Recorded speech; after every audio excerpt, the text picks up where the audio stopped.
가정에서 드리는 온라인 예배 시간이에요. 잠깐, 아직 준비가 안 되었다고요? 그럼 함께 준비해봐요. 먼저 주변을 깨끗하게 정돈해요. 단정한 옷으로 갈아입어요. 성경책, 찬송가, 헌금을 준비해요. 누워있거나 간식을 먹지 않기로 약속해요. 다른 행동은 멈추고 예배에 집중해요. 찬양 시간에는 기쁜 마음으로 일어나서 따라해요.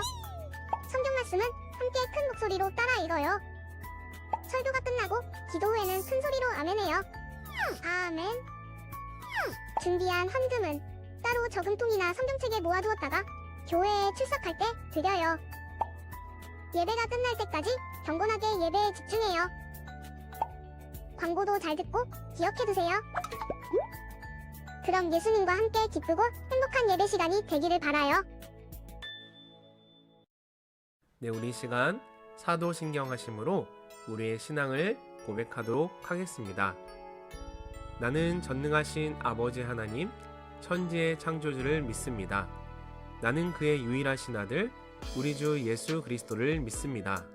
그는 성령으로 잉태되어 동정녀 마리아에게서 나시고 본디오 빌라도에게 고난을 받아 십자가에 못 박혀 죽으시고 장사된 지 사흘 만에 죽은 자 가운데서 다시 살아나셨으며 하늘에 오르시어 전능하신 아버지 하나님 우편에 앉아 계시다가 거기로부터 살아있는 자와 죽은 자를 심판하러 오십니다.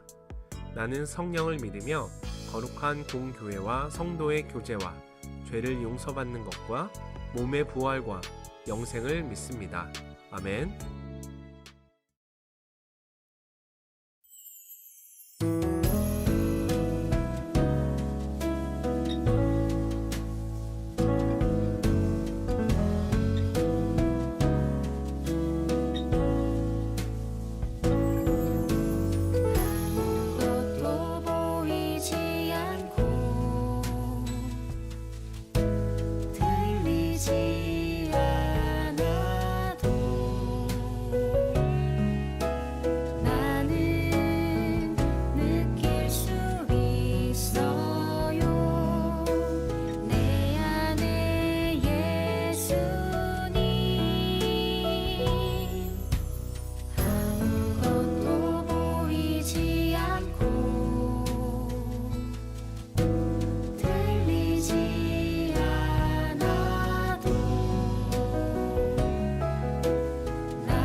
하나님, 이번 한 주도 저희를 지켜주셔서 감사합니다. 그리고 교회에 나오지 못한 친구들 다음 주엔 같이 예배드리게 해주시고 코로나 때문에 힘든 사람들을 도와주세요. 오늘 설교하실 목사님께 은혜 부어주시고 초등부 친구들이 예배드릴 동안 집중하게 해주세요. 예수님의 이름으로 기도드립니다. 아멘. 오늘 하나님께서 주신 말씀은 이사야서 43장 21절 말씀입니다. 이 백성은 내가 나를 위하여 지었나니 나를 찬송하게 하려 함이니라. 아멘. 여러분, 예수를 나의 구주 삼고 이런 찬양을 들어본 적이 있나요?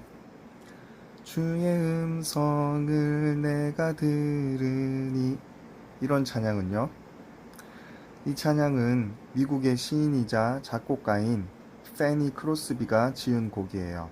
크로스비는 무려 8천여 편의 찬양을 지었어요. 그래서 찬송가의 여왕이라고 불렸지요. 우리나라 찬송가에도 그녀가 지은 찬송이 22곡이나 실려 있답니다. 이렇게 많은 찬송으로 하나님을 기쁘게 노래한 사람이니 그녀는 기쁨과 감사가 넘쳐날 만큼 행복한 인생을 살았을 것만 같아요. 하지만 우리의 생각과는 달리 그녀의 삶은 순탄하지만은 않았어요. 크로스비는 1820년 미국 뉴욕의 작은 마을에서 태어났어요. 그녀는 태어난 지 6주가 되었을 때 의사의 실수로 시력을 잃고 일평생 보지 못하는 신세가 되었지요. 설상가상으로 아버지마저 비슷한 시기에 병으로 세상을 떠났어요. 그로 인해 크로스비의 어머니는 홀로 어린 자녀를 키우기 위해 많은 일을 해야 했어요. 시력을 잃은 것도 모자라 아버지까지 잃고 가난과 싸워야만 했던 크로스비. 그녀의 인생은 너무나 절망적이었어요. 이런 상황에서 어떻게 하나님을 찬양할 수 있었을까요? 하나님께 감사할 것도 기뻐할 것도 없어 보이는데 말이에요. 그 비밀은 바로 그녀가 어린 시절 할머니께 듣고 배운 하나님의 말씀에 있답니다. 어머니가 일하는 동안 크로스비는 할머니의 손에서 자랐어요. 신실한 믿음을 지녔던 할머니는 손녀를 위해 날마다 기도하셨어요. 그리고 앞이 보이지 않는 손녀에게 매일 성경 말씀을 읽어주셨지요. 할머니의 사랑과 믿음으로 크로스비는 하나님을 믿고 따르는 삶을 살게 되었어요. 할머니께서 물려주신 믿음 때문일까요?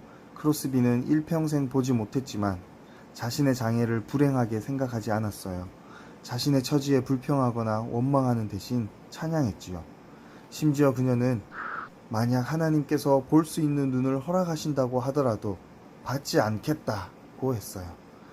보지 못했기 때문에 하나님을 더욱 깊이 만나고 사랑할 수 있었다고 말할 만큼 그녀에게 감사가 넘쳤거든요.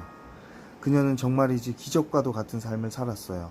누군가 그녀에게 그 많은 찬송시를 지을 수 있었던 비결이 무엇인지 묻자 이렇게 대답했어요. 제 머리에는 수백 편의 찬송이 떠오른답니다. 하나님께서 제게 새로운 삶의 목적을 주셨지요. 저는 이 세상에서 가장 행복한 피조물이랍니다. 이 고백에서 우리는 하나님을 찬양하는 것이 그녀의 삶에서 유일한 목적이었음을 알 수 있어요. 이후로도 크로스비는 평생 하나님을 찬양하며 그런 삶을 살았어요. 특별히 자신의 머릿속에 떠오르는 수많은 찬송가를 가사로 풀어내며 더 많은 사람이 찬양하며 살아갈 수 있도록 도왔어요. 하나님의 사랑과 은혜에 감사하고 위로와 평안을 주시는 하나님을 높일 수 있도록 말이에요. 여러분, 찬양은 내가 기쁘고 즐거울 때만 부르는 것이 아니에요. 또한 예배 시간에만 부르는 것도 아니지요. 크로스비의 삶에서 볼 수 있듯 찬양은 우리가 발을 딛고 살아가는 모든 곳에서 하나님을 높이는 거예요. 더 나아가 기쁠 때나 슬플 때나 모든 상황에서 하나님을 높이고 노래하는 것이야말로 하나님을 찬양하는 제자의 삶이지요. 시편 150편은 언제나 하나님을 높이고 찬양하라고 말해요. 할렐루야, 그의 성소에서 하나님을 찬양하며 그의 권능의 궁창에서 그를 찬양할지어다. 한평생 하나님을 찬양했던 크로스비처럼 우리도 매 순간 하나님을 찬양해야 해요.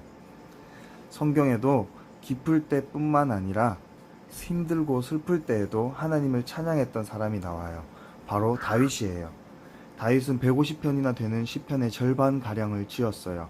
한 편 한 편 읽어보면 그가 기쁠 때뿐 아니라 슬플 때에도, 죄를 지어 마음이 괴로울 때에도, 그리고 적에게 쫓길 때 등 아주 다양한 상황에서 하나님을 찬양했던 것을 알 수 있어요.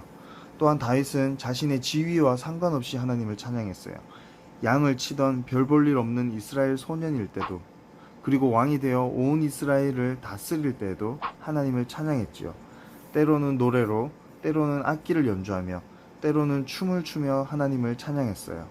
다윗이 이렇게 하나님을 찬양할 수 있었던 이유는 무엇일까요? 이사야 43장 21절에는 이런 말씀이 나와요.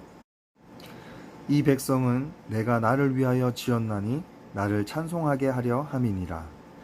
이 말씀처럼 다윗은 자신의 삶의 목적이 하나님을 찬양하기 위해서라는 것을 잘 알았을 거예요. 하나님께서는 다윗뿐 아니라 모든 사람이 하나님을 높이고 찬양하며 삶의 목적을 발견하도록 하셨어요. 이 세상에 아무 목적이나 이유 없이 태어난 사람은 없어요. 우리는 모두 하나님의 사랑을 누리고 그분께 찬양하기 위해 태어났어요. 다윗이 어떤 상황에서도 늘 하나님을 찬양할 수 있었던 것은 크로스비가 나는 세상에서 가장 행복한 피조물이라고 고백할 수 있었던 것은 하나님을 높이고 찬양하는 것이 삶의 유일한 목적, 즉 살아가는 이유임을 알았기 때문이었어요. 이처럼 하나님을 찬양하는 것은 우리 삶을 더욱 풍성하고 유익하게 해주어요. 첫째로, 우리는 찬양으로 하나님께 우리의 마음을 표현할 수 있어요. 하나님을 향한 사랑은 물론이고 하나님을 향한 우리의 고백도 찬양으로 표현할 수 있지요. 그래서 찬양을 곡조가 있는 기도, 멜로디 속에 담긴 기도라고 부르기도 해요. 둘째로, 우리는 찬양 안에서 하나님을 느낄 수 있어요. 찬양의 가사에는 우리의 고백뿐만 아니라 우리를 향한 하나님의 마음도 나타나 있어요. 하나님께서 우리에게 주시는 은혜와 사랑, 위로와 평안, 능력과 인도하심이 가득 담겨 있거든요. 그래서 우리는 찬양을 통해 하나님의 사랑과 위로를 느끼고 그분의 능력을 경험할 수 있어요. 찬양은 우리를 위로할 뿐만 아니라 우리의 믿음을 더욱 든든히 하고 때로는 우리를 변화시킨답니다. 마지막으로 하나님께서는 찬양하는 우리의 마음을 주목하세요. 우리가 하나님께 온 마음으로 찬양할 때 하나님께서 기쁘게 받으시고 우리가 더 큰 기쁨과 감사를 누리도록 하세요. 때로 우리가 상하고 아픈 마음을 찬양에 담아 고백할 때 하나님께서는 우리의 마음을 어루만지시고 위로해 주세요. 사랑하는 여러분, 우리 모두 날마다 하나님을 찬양하고 하나님만 바라보는 어린이가 되기로 결단해요. 우리를 지으신 하나님의 목적에 맞게 살아가는 멋진 믿음의 어린이들이 되길 소망합니다. 기도하겠습니다. 사랑의 하나님 아버지, 오늘 또 예배할 수 있어서 감사합니다. 우리는 하나님을 위해 지음을 받았고 하나님을 찬양하기 위해 우리를 만드셨음을 말씀을 통해 알게 되었습니다. 우리가 언제 어디서나 하나님을 찬양할 수 있는 제자들이 되기를 원합니다. 하나님을 찬양하고 하나님께 영광을 돌릴 때에 우리도 행복할 수 있음을 알게 되었습니다. 이것이 행복임을 알고 이 복음을 전하는 저희들이 되기를 원합니다. 한 주간도 우리 믿음의 친구들을 코로나로부터 지켜주시고 예수님의 따뜻한 사랑과 배려를 실천함으로 매일매일 가치 있고 행복하게 하여 주시옵소서. 예수님의 이름으로 기도합니다. 아멘.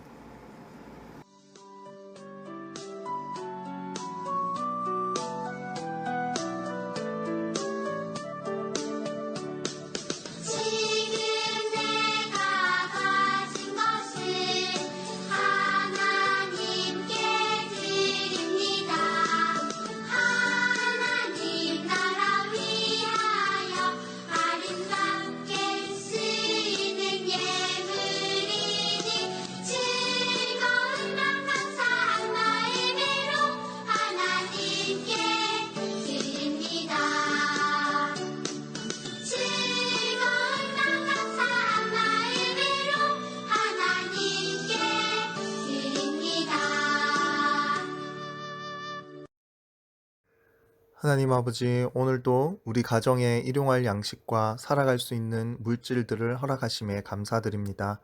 작은 것이라도 하나님께 감사의 마음과 기쁨의 마음으로 드립니다.